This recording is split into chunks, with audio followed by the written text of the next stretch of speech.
Breakthrough Real Estate Investing Podcast, episode 88. Hello, and welcome to the Breakthrough Real Estate Investing Podcast. We put this show together to inspire you and help you break through to the life that you want to live through the power of real estate investing. My name is Rob Brake, and here with me again is Sandy McKay. Hey, Sandy. Thanks, Rob. Hey. How are things? Fantastic. Could be better. How about you? Oh, lots of new and exciting stuff all the time, man.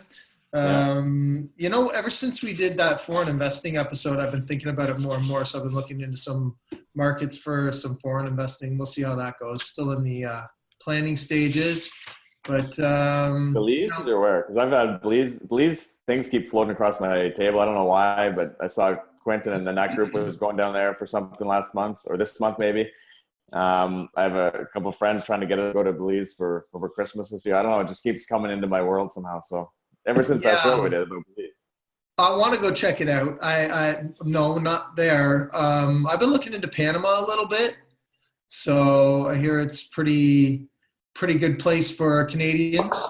But anyway, yeah, still in the prelim stages. I was talking to somebody who, Canadian guy, invests a lot down there and has a real estate company down there. So I've been talking to him a little bit. Maybe we'll have him on the show. Who knows?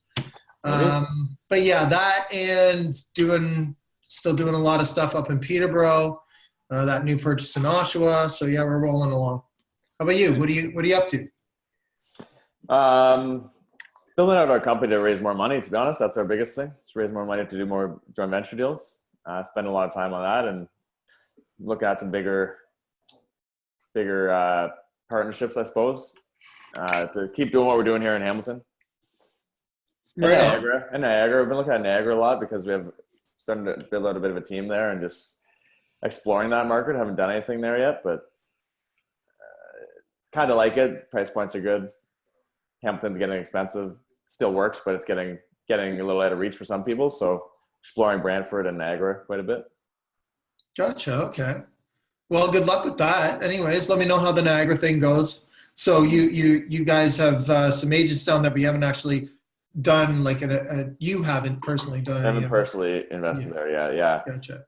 It's an up and coming market. It's emerging. It's good. It doesn't have the inventory quite like a Hamilton does, but it's got some opportunities there for sure. Especially the duplexes. There's quite a few of those. Welland's got a bad reputation, but it's cheap and good. Well, Jeff Woods does a lot, I think, in down in the Niagara area too. So, I mean, I know some investors that do quite well down there too. Mm-hmm. Okay. Everyone listening should go over to our website, breakthroughreipodcast.ca. There you can actually listen to every single one of the episodes that we've put out, right back to episode 1. I think iTunes, we're still having the problem where they're only going back like 50 episodes. So if you've taken all of those ones in and you want to go back and listen to some of the earlier ones, you can just go straight over to the website. And also, well, what else can they do on the website, Sandy? Pick up the free report there. The ultimate strategy for building wealth through real estate. Really good for free piece of info there they can put to work right away and learn a bit of a cool strategy for investing in real estate that we use a lot and a lot of our guests do as well. So go pick that up. You can also get on our list and start hearing about a lot of the events we're running, property tours, live events where you can come out and network with some other like-minded people mainly across the greater Toronto area and a little bit outside of that into Hamilton, Niagara, and out farther your way, Rob, Peterborough, Oshawa, that sort of thing. And potentially expanding beyond that. So get on the list there and make sure you don't miss out on any of that stuff. Yeah, and I'm going to put it out there. Sandy and I have been discussing, and we've got in the works a live podcast show. So that should be pretty interesting. I'm looking forward to that. Still in the planning stages, but you'll hear more of that coming up soon. Definitely. Now, the other thing is, everyone, please go over and rate and review the show on iTunes. That helps us get out there to a bigger audience. And I know people are really liking the show. I've got a couple episodes here to read, or not episodes, a couple of reviews here to read. And you know what? I read them all, Sandy. It doesn't matter if there are 5 stars or not. So we've got one here we got a 3-star review. And the person says, "I'm trying." So they say, hey, I like the show, but I want to love it. So I have a suggestion. You guys can do better with the audio. You know you can. And then it says, try to keep the guests on topic, which is real estate. And last one that we've got is a 5-star. So this one says, fun, educational, and easy to listen to. And this is by Fligger.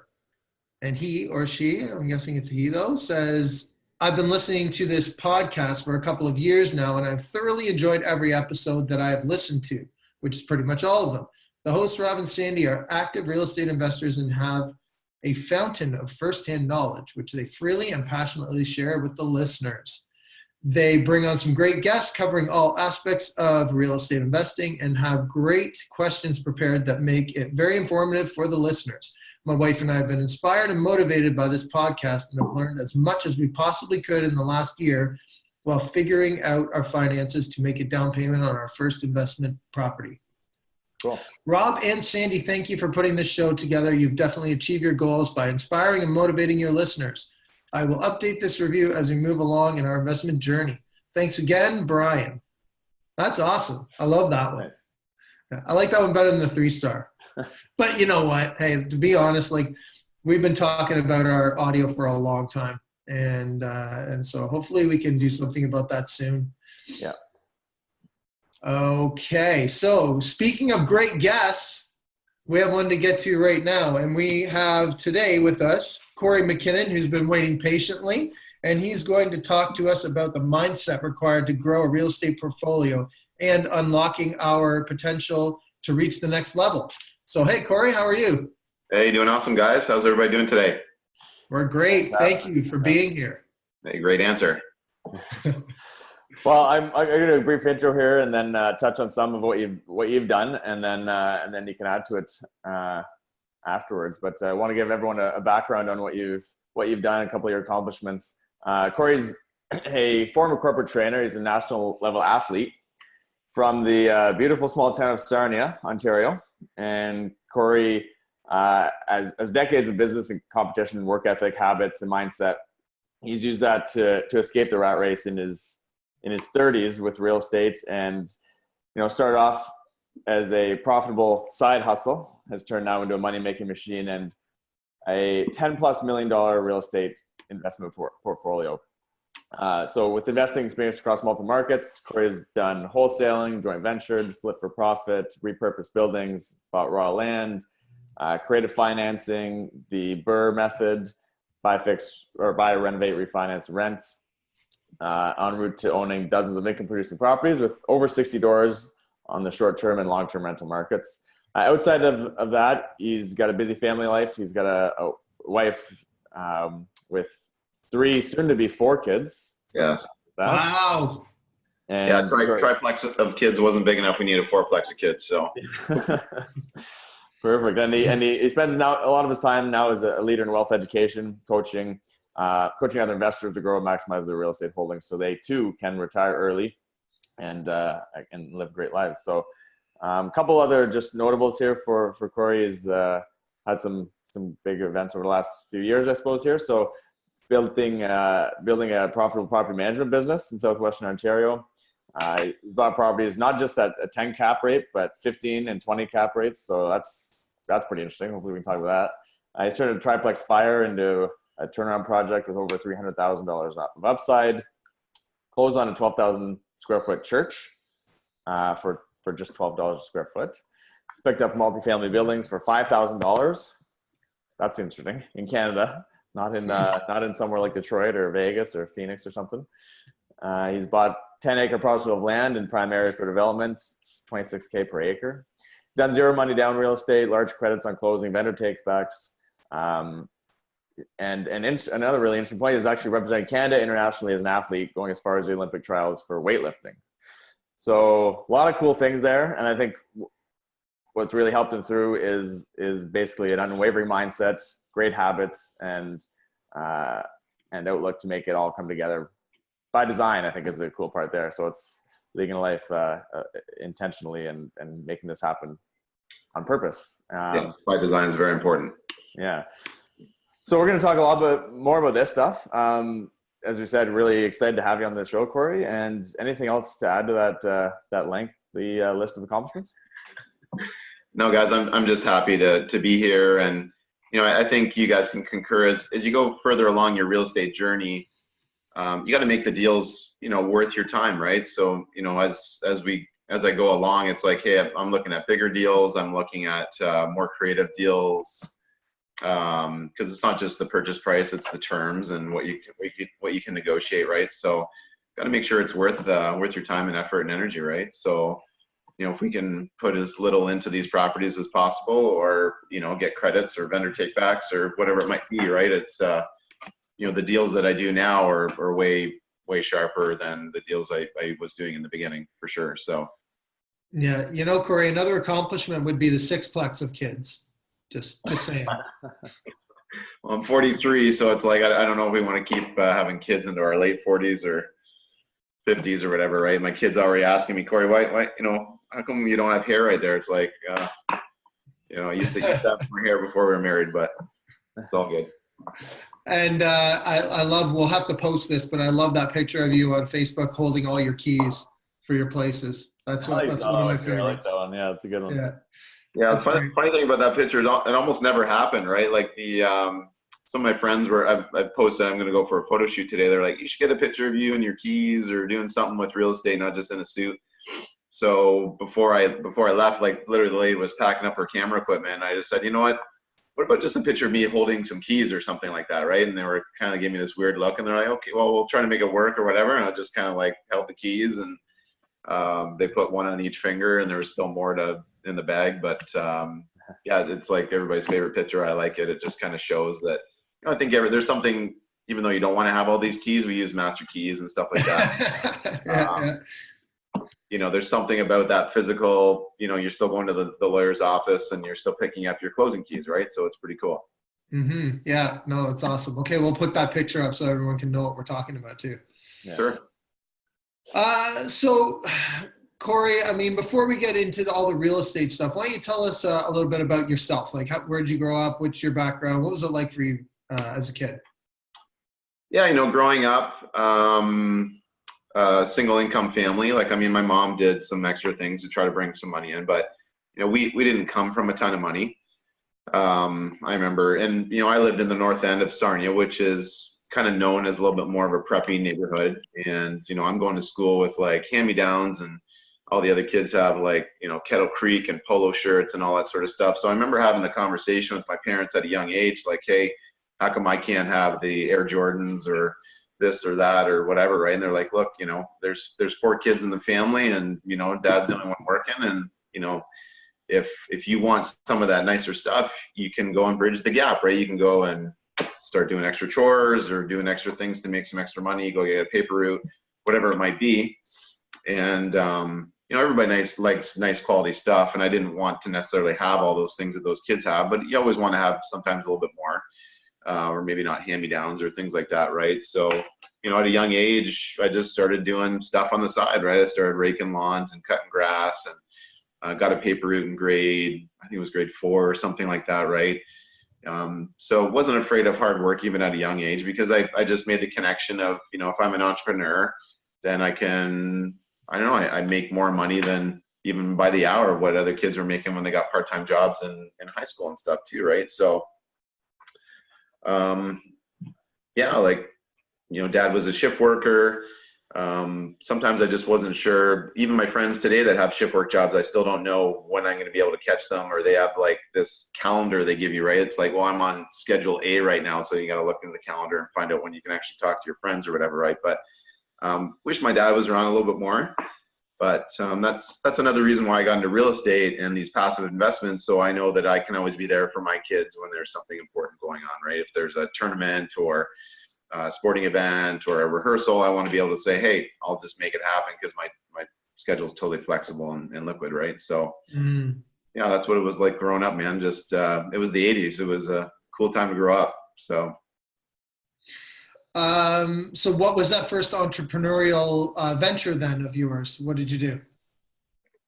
Probably the first formalized ones. At school we used to trade hockey cards and all that kind of stuff, but Probably the first formalized one was a paper route. And that was back in the day when you had to actually go and knock on doors and collect money and punch their card that they actually paid. And, you know, you learn pretty quick about different personality types, right? The kinds of people that were generous, the kinds of people that were making excuses. They didn't have their $10 to pay the newspaper.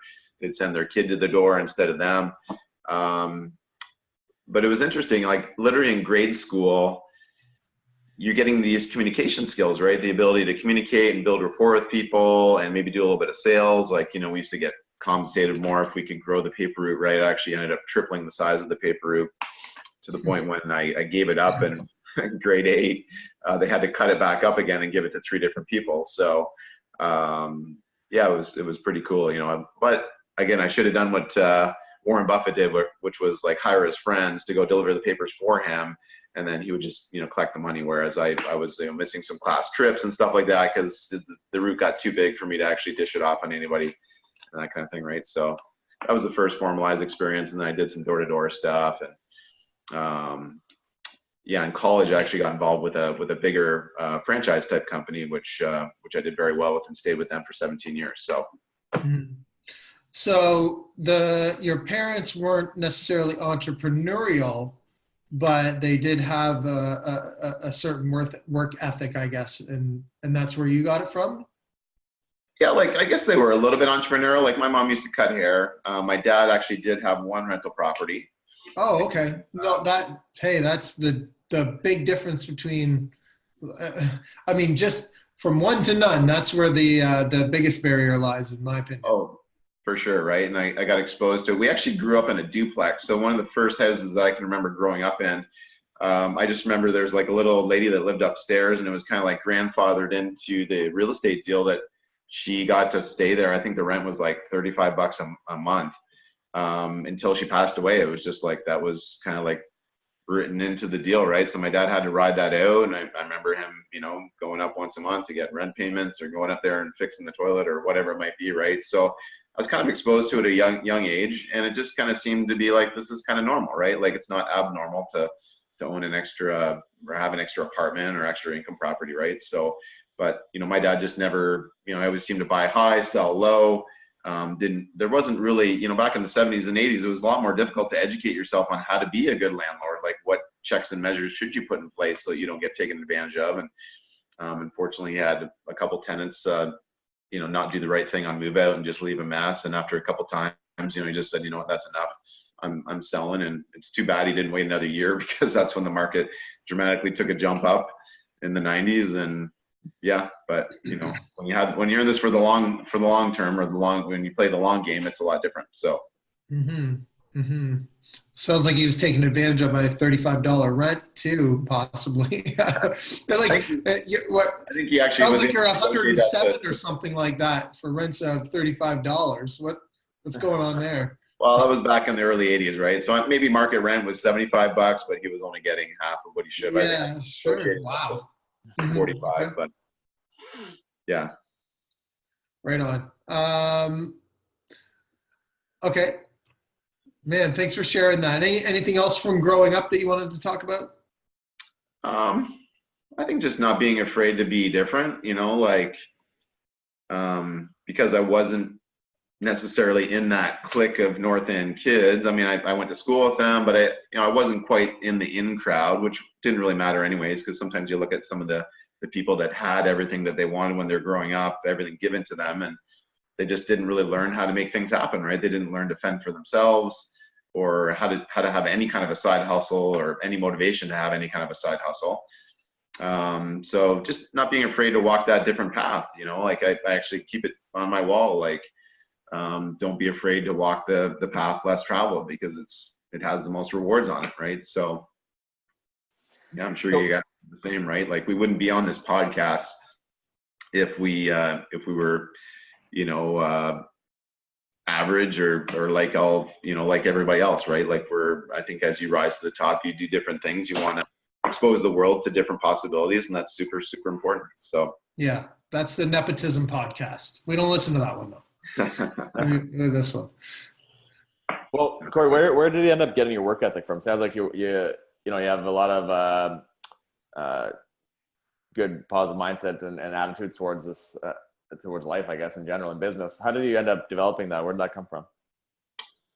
I think obviously my parents and environment is huge. I think the teachers back in the day had a lot more influence than they do now, right? Like it's like you can't even say certain things or do certain things, which I believe things need to be moderated a little bit more in school. But I also think that and this is coming from my wife, like my wife's a teacher, right? And it's like it's like the school system is a little bit broken where there's no disincentives for not getting things done on time, right? So I remember I was having a conversation with her back probably like 12 years ago, and she was talking about some of her students. So she teaches high school.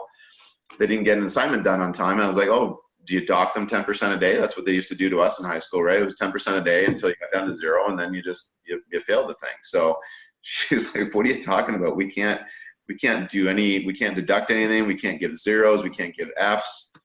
I was like, wow, that's going to be a huge game changer for this next generation coming up, because it's I don't like to use the word entitlement because it's very overused with the millennial generation sometimes. And I think there's some people coming up, but it's like, I guess I grew up in an era where when there's incentives and disincentives for getting things done on time or doing exceptional work, then it just kind of gets more ingrained in you. Mm-hmm. I wonder though, if, and I'm just playing devil's advocate here for 2 seconds, like what about the idea that, I don't know, is there a possibility that might build, I don't know, confidence, I guess, in the fact that you're never failing? Like, damn, I'm good. I don't even try. But no, I know. It builds confidence, but it's kind of confidence that might be built on false foundation, right? Like sort of like a house of cards, building kids up, but there's not a whole lot of strength there.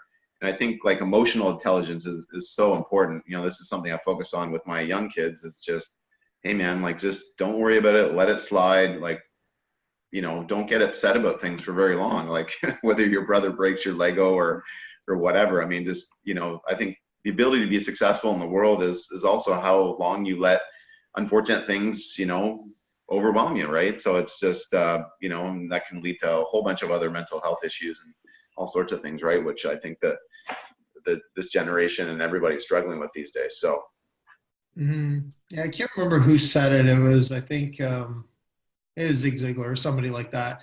They were talking about one day driving to work, or somebody was upset because they were driving to work, and someone in a car beside them flips them off and goes driving, like crazy, and cuts them off. And, the difference between, and just getting upset about that, right? That person doesn't even realize that you're upset. They don't care, but if you just go on about your day and let it go, it's the difference between, having a great day or having a miserable day. Yeah, I mean, just, I explained that well, Kory. Well, that person in that car must just have something really urgent going on. It's like, hey, sorry if I got in your way. But a really good mentor of mine told me a long time ago is just, try to be like Teflon. Like, just don't let stuff stick to you. Just let it slide off, water on a duck's back, and just, stay focused on your objectives. Stay focused on your goals and your biggest outcomes for the day. Because if you're getting your top 3 to 5 things done every single day, and if your goals are really clear and you're not letting all the shiny objects get in your way every single day, I mean, you're going to start to get results. And it's so important that so much of this work needs to be done ahead of time, right? Like everybody wants to do some work and see the immediate gratification because we can pretty much just go on Google and Google anything these days and get the answer. But things that take take some time, you got to do a lot of farming and a lot of, sowing before you can reap the harvest, right? So it's like, I know we're getting off on a little bit of a tangent here, but that's why work ethic's so important. Every day, just show up and keep working towards your goals, because they do take a while to start growing, right? And once they do start growing, they still need to be, you still got to weed the gardens, you still got to, maintain the gardens and replant every year, right? Yeah. And the mindset thing is something that we were going to focus on quite a bit with you. And I do think, like, It's funny because a lot of people will say, well, no, give us like listeners who maybe have just come into this or decided to start looking into REI a little more seriously. Yeah. And I think they'll notice very quickly that a lot of this is mindset. A lot of what we do as real estate entrepreneurs is mindset to get over and around the obstacles that get in the way. But on first glance, like people listening to this might go, well, just get to the practical stuff. Tell us about those deals that you were talking about at the earlier stages. Like, how did he do those things? And the one answer that actually fits into how did you do each and every one of those is have the mindset to push through the obstacles that got in the way, really. Right? For sure. So yeah, go ahead. Oh, totally. And it's usually it starts off with like, first of all, you need to know that the what you're looking for is actually out there. Okay, so I mean, if someone starts running a race, or it's like, hey, you're gonna run, I don't know, you might have to run 5K today, or I might have to run 3 marathons. We're not going to tell you when when you're going to get to the finish line, right? Not too many people would start running that race, but when it's really clear and you know that you can actually hit the target or the mark, that's important. And you know, the more high level training I do, it's less and less mechanics of like, what do I have to do to actually achieve my outcome? And it's more and more like the psychology and the mindset behind achieving it, right? So I did Tony Robbins' Inner Circle about a year to a year and a half ago. And, you know, you don't go to a Tony Robbins event to find out like, oh, what are all the how-tos of like what I need to do, right? Like, what are all the mechanics and what are all the nuts and bolts of doing it, right? They do spend some time on that, but it's like, it's so much mindset. It's so much getting over yourself and, you know, just staying on track with your goals and making sure that you're making the time and you're scheduling the time to do what's important. You know, I think it's really, we could explain to any of your listeners really simply, like they want to know how I bought that $5,000 house. We did a driving for dollars campaign. We literally, you know, got a couple people in the car that I paid per hour. They went out and drove till we found like 500 houses and we were lettering them along the way. And we got a phone call. And actually we got more than one. We got like about a dozen phone calls, but you know, went, negotiated the deal, and it was a burnt out triplex, so it wasn't worth a ton. And he wanted like $15,000 for it. If it was literally a half a kilometer in a different neighborhood, the land value would have been worth tearing it down and rebuilding, you know, just for the land value. But at this point, you know, all I could really offer him, I felt embarrassed offering, but I said, hey, would you take $5,000 for it, right? And after a long silence, the guy said yes, because he literally, the day before he called me, he got a call from his insurance company just saying, hey, we're going to give you a full buyout for $240,000.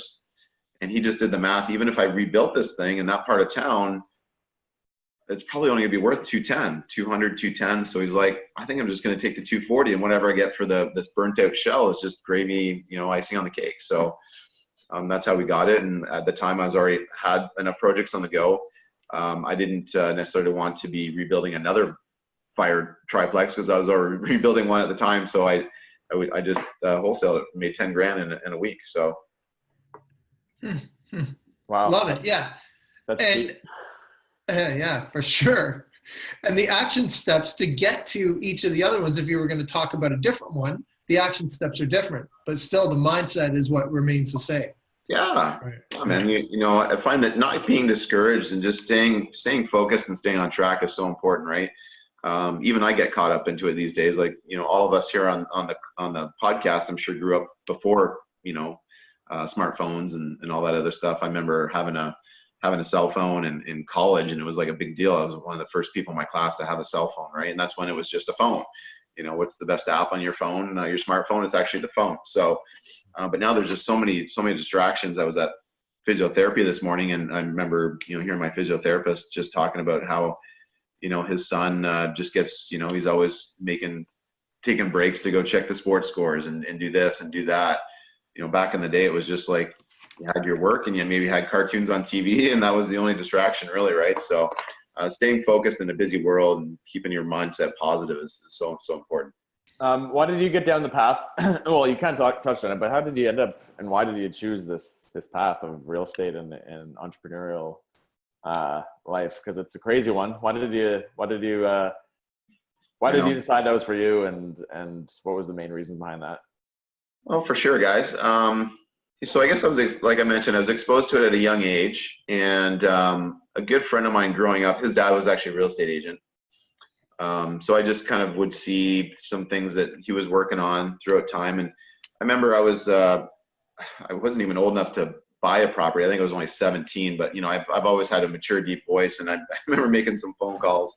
My friend's dad knew I wasn't old enough, but I just called some other realtors and I just said, hey, I want to go see some properties, right? So I went through I had no idea what I was looking at, going in, these triplexes with basement ceilings too low and stuff like that. And they were like, so who's going to buy this thing? I'm like, oh yeah, my parents are going to buy it and I'm going to help them with it and all that sort of stuff, right? But I think the big thing was, reading David Chilton's book, Wealthy Barber, because he's from my hometown area. And then Rich Dad Poor Dad came out in the late 90s. I remember I was working a part-time job at a gym in town because I went to school for sports and rec admin, which had nothing to do with what I'm doing right now, but it kind of lined up well with my sporting career background.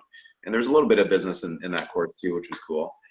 So after reading those two books, I was like, man, this has got to be the way to the rat race, right? And I remember I started in college working at a company called Student Works Painting, which is very similar to like College Pro Painting. And to me, it's like the junior achievement of university and college. Like you get to run an established business franchise with a high demand service, which painting houses or cleaning windows and cleaning eavesdrops and stuff like that.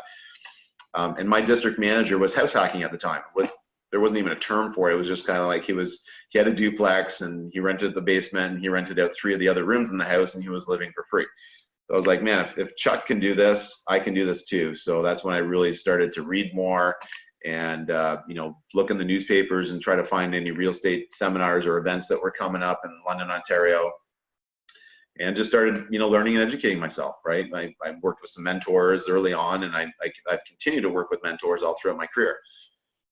It's gone very well. So I just saw it as a way out of like having to work until I just remember my dad towards retirement. He actually took early retirement, really didn't enjoy his job, and they were kind of bouncing him around. He was in the petrochemical industry, and if he would have stayed another 2 to 3 years, I mean, his pension would have been much bigger. But he's just like, I'm done. I'm 55 or 57, and I'm just ready to retire.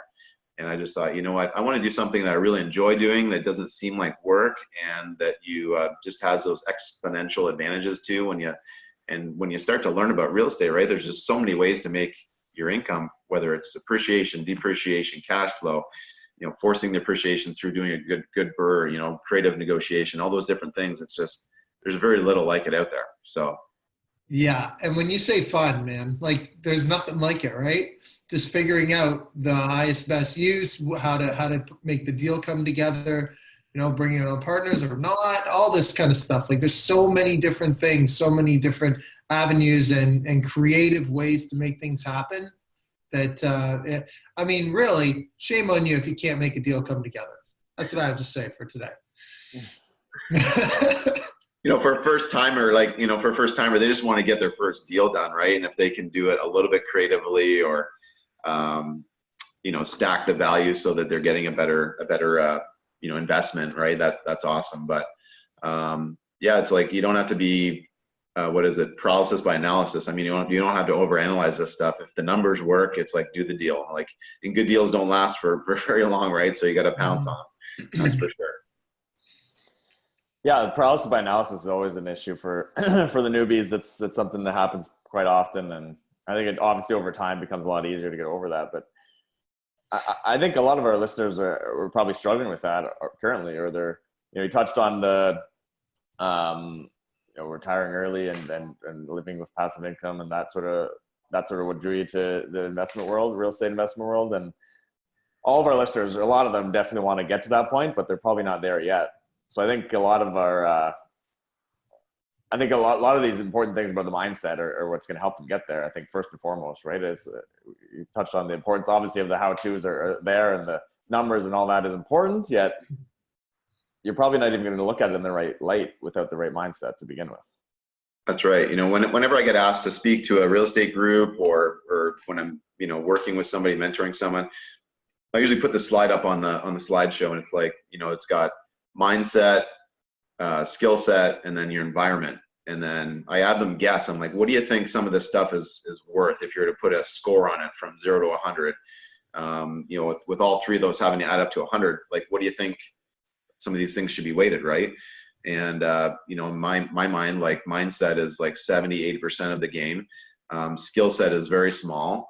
You know, I looked at how skilled I was at different things when I was younger. You know, I was always youngest kid in the class, you know, youngest kid on the sporting teams and all those sorts of things. And so skill set can be greatly improved, huge. I remember, you know, my first workouts, training in weightlifting, I was 13 years old. I was in grade 9. It's like literally I was doing deadlifts with like 45 pounds. Like, but, you know, learning the proper technique back, you know, was so important. And environment, you know, environment's very important too, which, you know, maybe we'll have a chance to get into that a little bit later today, but who you surround yourself with and how you set up, you know, your day-to-day surroundings and how you live your life is very important. Yeah, but see, you're not talking about necessarily physical environment, which is what I thought you were going to get into it. Because I was doing, you know, doing the exercise in my head when you said it. And I'm like, okay, you know, there is a certain aspect of it where, you know, if you go to the Arctic, you're probably not going to buy very many houses. Okay. But you're more talking about your mental environment, I guess, really there where you said it. So I was a little bit on a different page as far as the environment thing went. I think like our physical environment to a major extent is very little impact on it as well. Well, physical and mental, like you know, people always ask me like, oh, Kory, you know, cause I'm also a health nut too, right? So people always ask like, you know, I want to start working out more. Like, what are some things I can do? Well, first of all, you know, make some changes to your environment.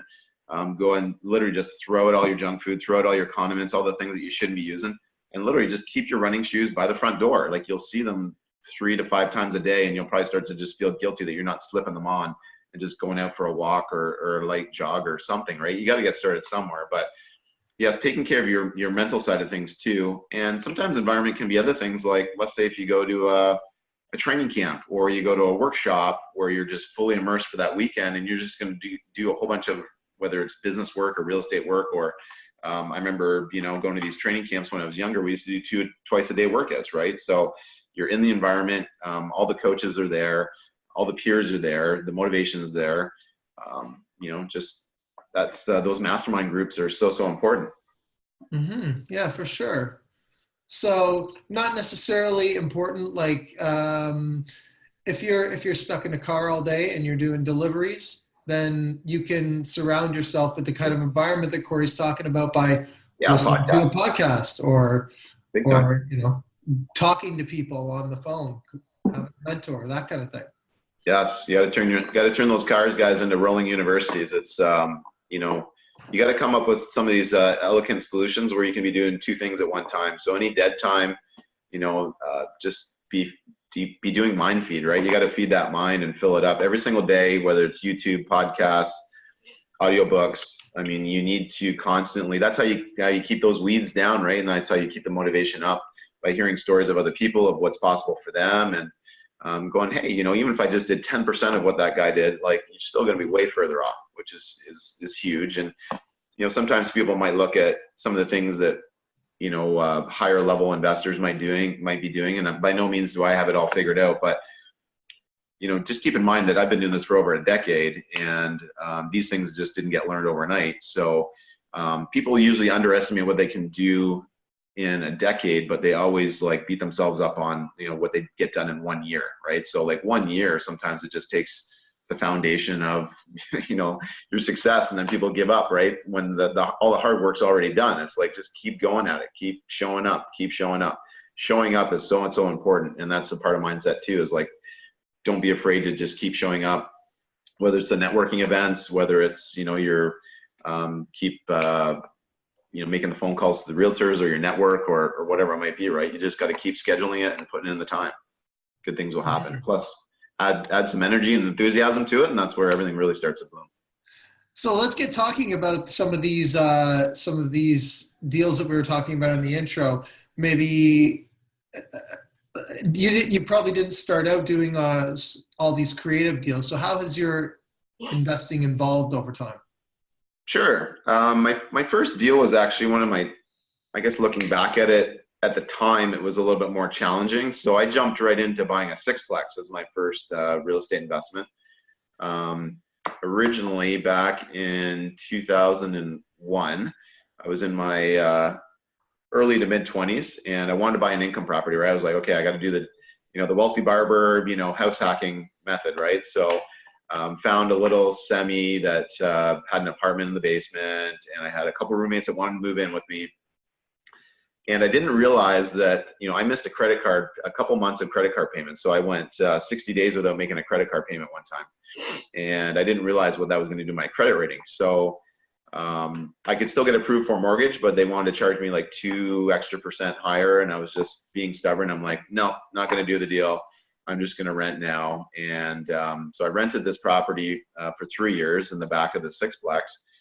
And every once in a while, the landlord would say, hey, would you want to buy this sort of thing? And I was kind of learning a little bit from him, like what types of properties he would buy and what his criteria were. And I was kind of like his boots on the ground, because by nature, I'm kind of like a manager leader type person. I don't mind stepping up and helping, people out manage things. So then one of my franchisees gave me a call at that company, Studentworks Painting, because I moved up to being the general VP of Canada.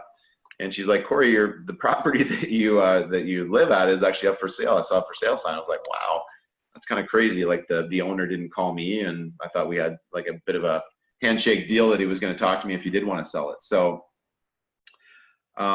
there's very few banks at the time that were doing sixplex mortgages. He wanted me to assume his mortgage. I didn't want to assume it. And just jumping through all the hoops of making that happen. It was a big down payment. That's back when you needed 25% down. I didn't know how to do creative financing. I didn't know how to get joint venture partners. So I begged, borrowed, stealed. I didn't steal, but I got advanced tuition checks that year, and I came up with $107,000 that I needed. Used my first time RSP homebuyer plan, and got into that deal. And from there, we just kind of started doing the BRRRR method and refinancing. The market was pretty flat, so you had to really push the appreciation of your properties up if you want to get a higher, appraisal on them. So, so what you did is you saw an opportunity, and then you figured out how to make it happen with that one. And that was even your first one. Yeah. So they put it on the market. It was listed like probably 10% too high. It had an asbestos tile roof. It still had some knob and tube, and it still had some galvanized plumbing. So they probably had like 7 or 8 offers on it. Like I just remember there was like inspection after inspection after inspection. It kept falling apart on those things. So eventually I think he just told the realtor, hey, I'll just pay you $5,000. Thanks for all your time. I'm going to work with Kory on this. And he dropped the price $25,000. He ended up doing all that work, which was probably about another $20,000. And then we made a deal. We even did some cash back and some credits on closing and stuff like that. So, but yeah, that was, it's almost like when you do a sporting event. I decided to do a half marathon or a marathon as my first race. So then doing these 5 or 10Ks in the future just don't seem as hard. That's kind of the analogy I like to use. So when you do something that's a little bit more complicated or a little more complex in the beginning, the only reason is that, it's just not traditional financing routes, right? It wasn't like a fourplex or less. So it wasn't like I could just go on the internet and find out, who the best brokers were. It was like a lot of phone calls, man, just old school, working the phone to try to figure this out. So. And you kept making the phone calls until you heard the answer you wanted. That's right, man. Don't, like no is just like, okay, that person just doesn't see my vision. Right? So just making the calls until you find someone that will, within reason. If you're trying to do something that's absolutely impossible, that's different. But yeah. Nothing's impossible. That's right. So we touched on some of them, but I know there's probably tons. What were some of the biggest challenges you've had and faced over the years, and how were you able to overcome them? Yeah, I think just learning how to scale and grow your portfolio. It's, you got to definitely play the broker game and the mortgage game, and how can you actually keep getting approved, right? So fortunately at the time, up until about 6 years ago, I did have good T4 income or good self-employed income, which definitely helps. I've had some challenges with tenants, but it's like I've always had systems in place. I've always documented things, put things on paper. That's just my nature. So fortunately, I haven't struggled with property management or tenants per se. But they call it property management, but really you're actually managing the personalities of the property, right? So you need to make sure that you're putting the right people into these properties so that they're not going to go and do crazy things on you.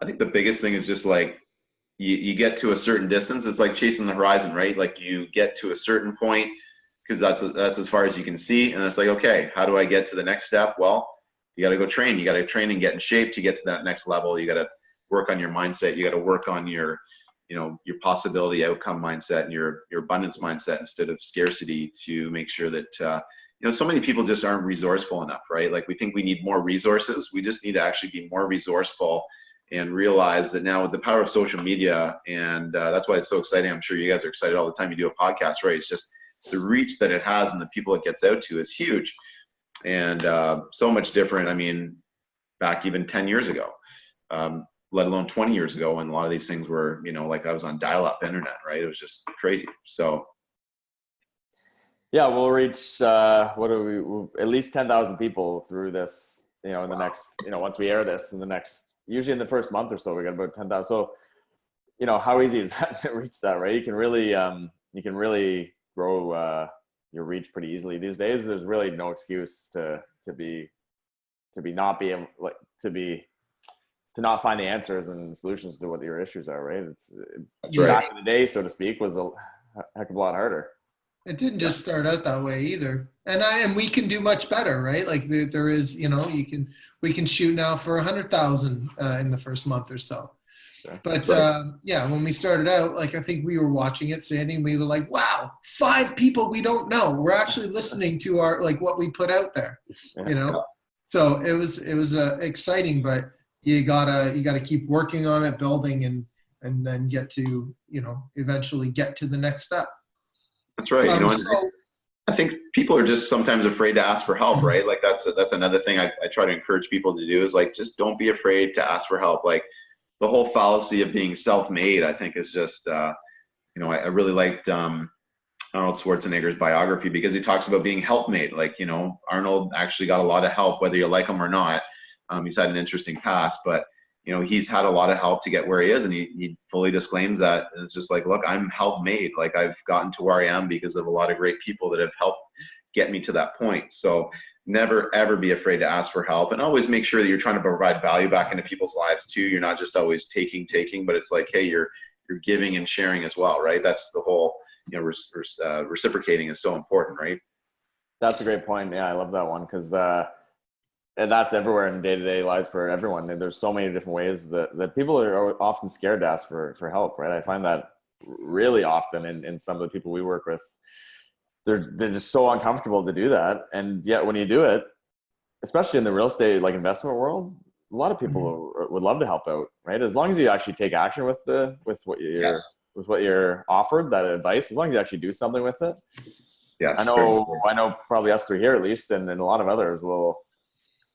As long as the person isn't quote unquote crying wolf, right, and wanting help with every single thing, right? It's like, but I just tell people like, hey, if you're struggling with something for like 30 to 60 minutes, like stop struggling with it, get someone on that task that either is way smarter than you in that area of life, or go find the resource that you need, right? And just don't be afraid to reach out and ask, right? Maybe just ask the right people, or you don't always have to be spamming your entire network, but you gotta get the right team members on your team for sure if you want to do well and get to the next level.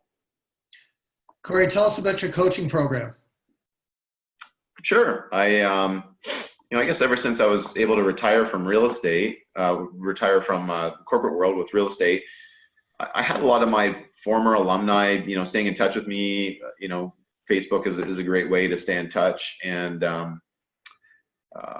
were just saying, hey, like you retired with real estate. And I would always come back and speak to the next generation of StudentWorks painting franchisees and stuff, and they're inspired by the story. So I just started saying, hey, if people want to work with me, I've got some programs in place where I can start to share my knowledge, and we craft out their game plan and everything else. So it's very niche. I don't want to grow this crazy and scale it huge and start to have other coaches. I want to be the coach and the person that's working with them so that they get it directly from the source. But I work with like 10 to 12 people a year.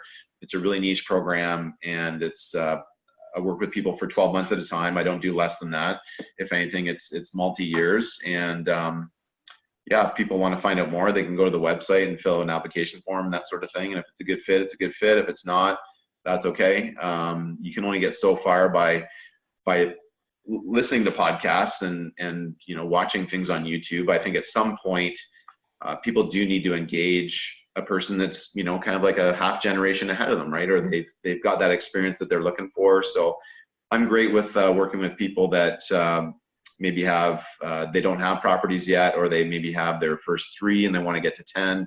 I'm not necessarily coaching people to buy apartment buildings or anything like that, but yeah, it's just something that's gone very well, and it really fills me up. I mean, this is something I've been a peer tutor actually since grade 4, and did that all through grade school, did it all through high school and even college, and then I had a career where I was mentoring and helping people the whole time. So I've literally got over 35 years of mentoring and coaching experience, right? So it's kind of like, this is the kind of teaching I like to do. It's not formalized, it's very specialized training, but it's just, it's something that really fills me up. This is my mission, is to make sure that if I were to die tomorrow, it'd be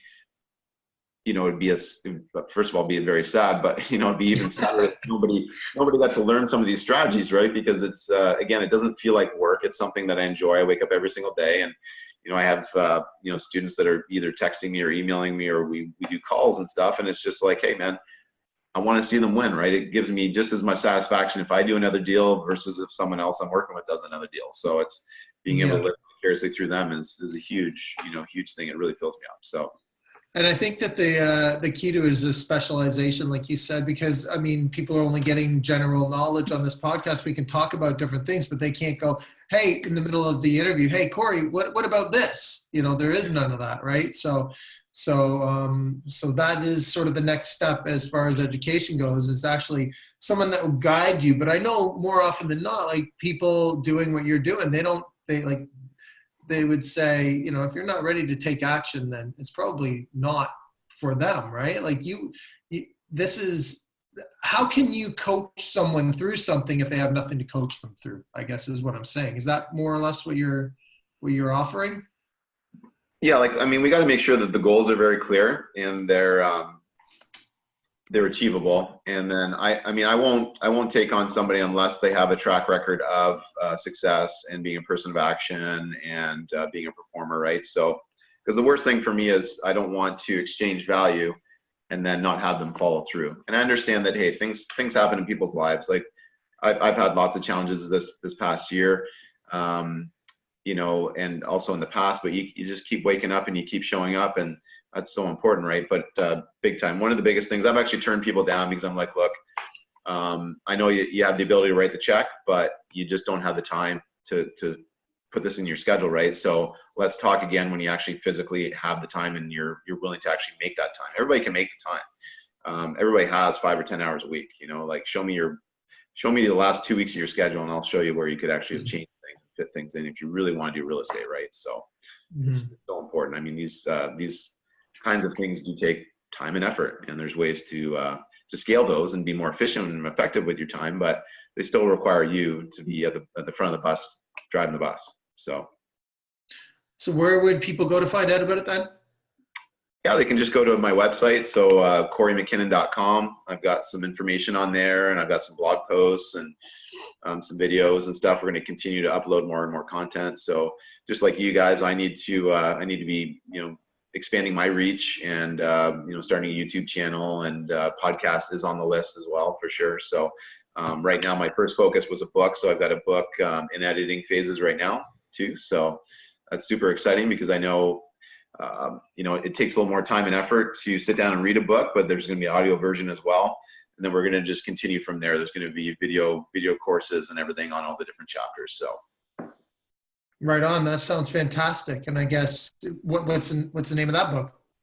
Yeah, Inside the Mind of a Millionaire Real Estate Investor. So, I again, just on mindset, and there will be some nuts and bolts type stuff in there as well. I don't want to I'll only talk about mindset, but I think there's some really interesting things in there, like the RAS and different things that people aren't necessarily aware of, and how they've been programmed at a young age to do what they do. And, again, to be some of the things we're talking about, right? Being resourceful and showing up and just letting things slide off of you, and knowing that things are achievable. And, if you set a target, what if you only hit 90% of your target, man? You still achieve 90% of the goal. That's awesome, right? So just get ready to take it to another level, because we all have another level, right? myself included. Like I've got big goals. I want to start trading up my portfolio and getting into bigger and bigger projects and deals as long as they make sense. So, that's where we're going in the future too. Awesome. Nice. So, what's the biggest piece of advice for a new investor out there? What's the biggest thing they can take away from you and learn from? Yeah, great question. Sometimes people ask me this, right? It's like, what would you say to your 25-year-old self? I think too often in the beginning, people are so, I guess it depends what their situation is, but too often people just want that deal all for themselves, right? Not to, don't be afraid. I guess my biggest advice is don't be afraid to joint venture, even if it's right off the bat. I could have gotten a lot further, a lot faster if I would have been working with joint venture partners a lot earlier. So I think that's, take the time. Sure, it might be easy to buy your first duplex, but one of the first things that people should be, figuring out and getting very comfortable with and very versed in is like how to attract joint venture partners and then how to work with them. And hey, it's better to have 50% of something than 100% of nothing. And, like the size of the deals and what you'll be exposed to, you can just go a lot further faster if you can joint venture in the beginning and raise capital with other people. That's a good one. And mitigating the risk can help people, get over that hump of being afraid to move forward too, right? Yeah, I mean, obviously choose your joint venture partners effectively. And I'm a big believer of, 1 horsepower plus 1 horsepower does not equal 2 horsepower. It's like 3, right? So there's just that synergy. I think it was Dale Carnegie that talked about, that's the whole point of a mastermind. Like when you get 2 great minds together or 2 great people together, there becomes this third mind of, the combining of those 2. And like this church project, I'm in that with a joint venture partner and I have no issues with it. I know working together, we can share the workload and we're going to turn that church into anywhere between 20 to 32 units, right? So that would be a huge project just to take on by myself, but it's like he's got a bunch of experience and a bunch of knowledge and track record too. So it's going to be a great project. So we're actually going to get started on that this summer. That's amazing. That's amazing. So on top of that, what's next for you? Yeah, next for me is kicking the book through the uprights, starting to break ground on the church because there's like 4 different scenarios that we can take it down right now. At first, we were kind of holding out to find out what the affordable housing grant money was looking like for our city. And, Sarnia or the county got, $4.6 million for affordable housing, which is great. Unfortunately, only 400,000 of that is for new units. So if we wanted to be making, 16 or 20 or 24 units affordable, I mean, $400,000 doesn't go that far, when we're building this thing from scratch. So, 2-3 units. So now we're going to go the conventional route and, do that through bank financing and whatever else. But I'm going to start to develop the land. So I bought 10 acres in Sarnia here in the north end, good part of town. The soil does need remediation and it's, we got to get it to the starting line or site plan approval, which is exciting. Just doing different things, right? Like, for me doing the burr, I've burred, dozens of properties. So it's great. It's a great way to make money, but it's just, I wouldn't say I've totally mastered it, but I can do it very, very well. So now for me, it's about learning different things, right? Maybe bigger deals and getting into bigger projects. Also start doing more private lending and stuff too, right? So I'm going to be lending out my RSP as a second mortgage, maybe doing some private lending in the future and stuff too. Awesome. These are awesome goals. So I think that people can learn from that too. Look at that. Wanting to grow and get to the next level yourself as well, which is amazing. Yeah, but it's all in due time, right? Like it's, sometimes people, it's just like they get, just don't beat yourselves up too much over like, hey, and focus on yourself more than you do other people, right? Like you'll know by your own yardstick how you're doing according to your goals and your work ethic, right? Too often people are comparing themselves to somebody that's been around for 10 or 20 years, right? And there are ways that you can leapfrog success faster and shave years off, but you can't necessarily shave decades off very, very easily. So, stay true to the course of yourself and your own goals, and but but don't be afraid to be encouraged. Don't be afraid to be pushed and challenged, because hey, if your goal is only to buy 2 or 3 properties in a year, why not 5? Why not 10? You know, maybe 100 might be a little challenging for someone in their first year, but it's not out of the norm. It can be done as well. So Great. Kory, I got one more thing on more of a specific question. I'm curious about Sarnia. If we spend a minute or something, or 30 seconds on Sarnia, what's the reason someone should look at Sarnia to invest in? yeah, I don't come across too many people in Southern Ontario, I guess, that are going out that way. I guess Windsor's getting a little more hype, I see lately. But what's Sarnia got going on?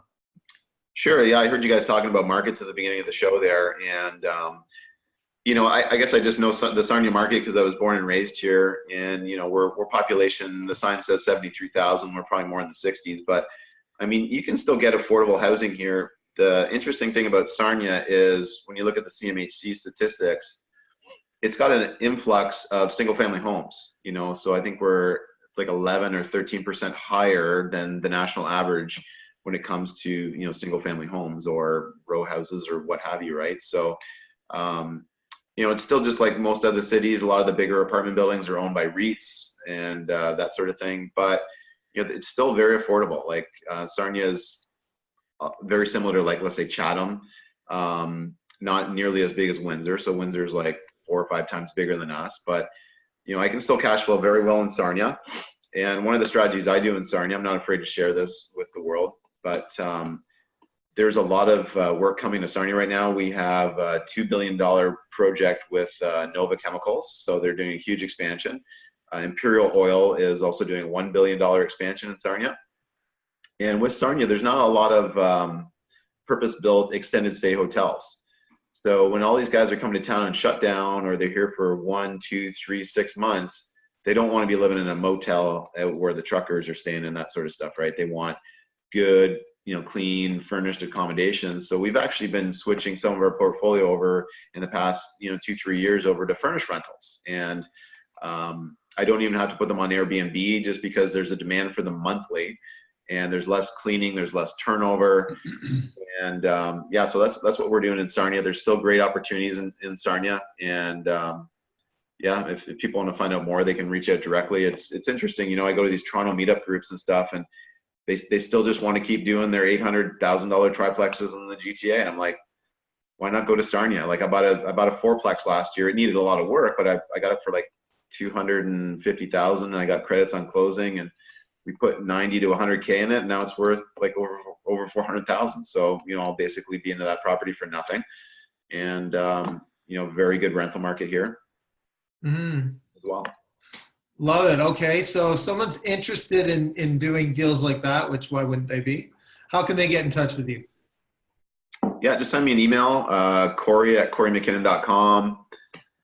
They can find me on Facebook. They can find me on Instagram.